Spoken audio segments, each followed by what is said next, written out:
O God, because without you we are not able to please you, mercifully grant that your Holy Spirit may in all things direct and rule our hearts. Through Jesus Christ our Lord. Amen.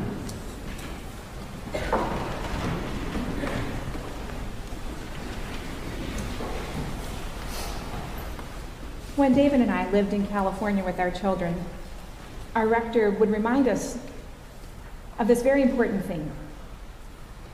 We do not attend church just for our individual needs, but for one another.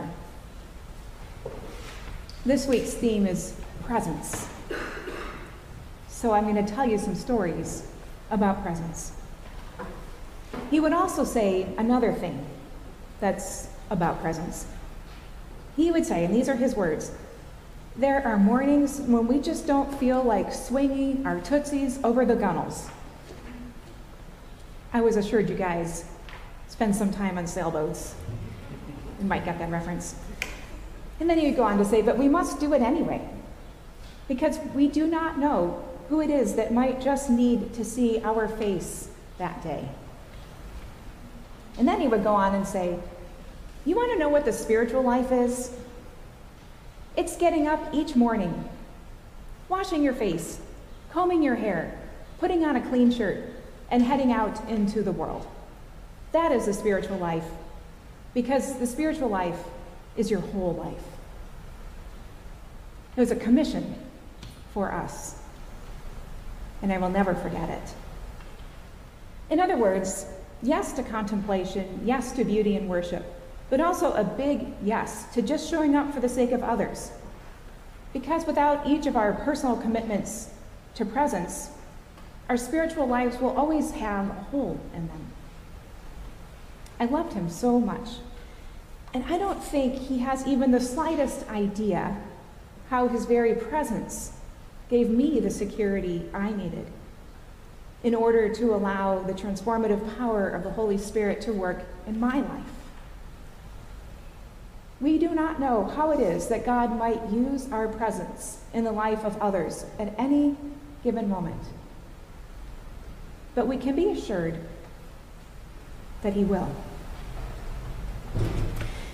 This morning, I would like to tell you a story of presence and ask you to think about who has been present to you in your life, and in what ways you grew and became who you are due to their attentiveness. During the post-war period, Albert Einstein babysat for my friend Patricia. She was 5 years old. Her mother was having a difficult pregnancy, and Einstein, her father's co-worker, noticed that Patricia wasn't to be seen on the playgrounds anymore.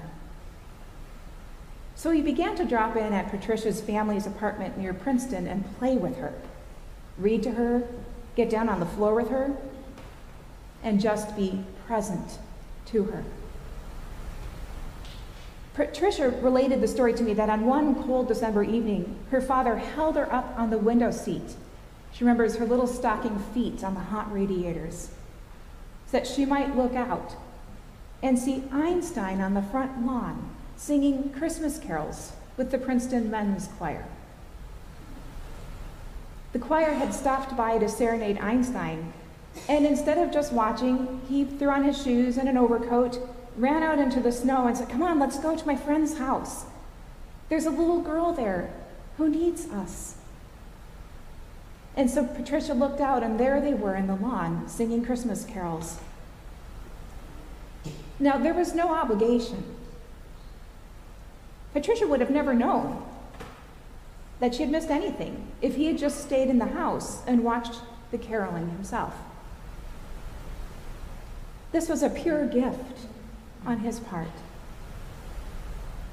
Einstein understood that he was not too important to play with a little neighbor girl. He wasn't so busy that he didn't notice her absence from the playground at the local park. He took the time to notice the needs of a young child, and he went out of his way to do his part in meeting them. Despite the role he had played on the world stage, he didn't stop being Albert. and he allowed room in his life for participation on all kinds of levels. I dare to say that there would be no Einstein as we remember him if there had not been the Albert who noticed when little girls were missing on playgrounds. Now, rest assured, most of us will not ever become Einsteins. Thanks be to God. But we can all be Alberts. This attentiveness, it's like the secret sauce of presence. It's intentional, and it requires that we bring our whole beings to the table, and that when we do swing our tootsies over the gunnels in the morning, we make a conscious commitment to being attentive and present to others. The parts of each of us that get all the attention in the world, the accolades, promotions, and raises, that part desperately needs the part of us that goes unnoticed and yet notices the vulnerability in ourselves and in others. These are key words to the Christian life: attentiveness, vulnerability, and presence. Now, when I met Patricia, I'm sad to say she was moving through the stages of Alzheimer's.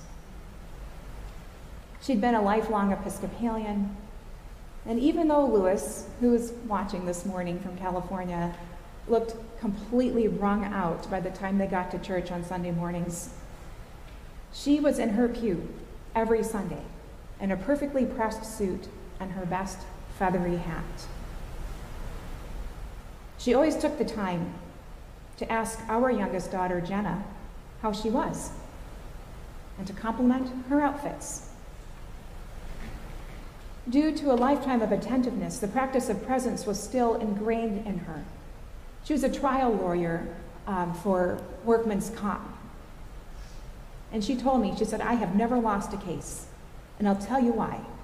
It doesn't matter how deep the stack of papers is that I have to read to defend a worker. I read every page, and I know when I step into the courtroom that I'm the only person that did that, and so I win the case." That's presence. At some point, Jenna decided to begin sitting with Patricia due to the deep affection they had for one another. Patricia was invested in the life of our church, and so she was invested in Jenna. Despite her advancing memory loss, Patricia beamed with a sense of accomplishment every Sunday as she sat helping Jenna learn to use the prayer book, teaching her when to stand or kneel, and how to go up to receive the Eucharist.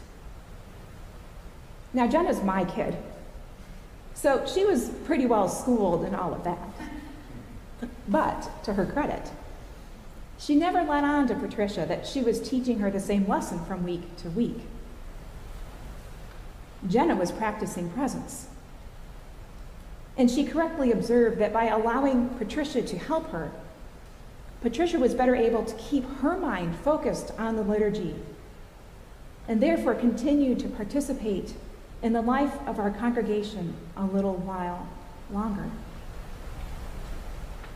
They were present to each other, which becomes a sacramental presence in which Christ comes in to that focus and care and love. Now, I would like to think that some aspect of Einstein's presence to Patricia when she was young was with her when she was old. We carry things forward when we care for one another in the simplest of ways. To me, presence is like an heirloom. We do not know whose hands and lives the gift of presence has passed through. But through our commitments, we weave a web of interconnectedness that goes up and down, side to side, forward and backwards. The shape of the cross. Amen.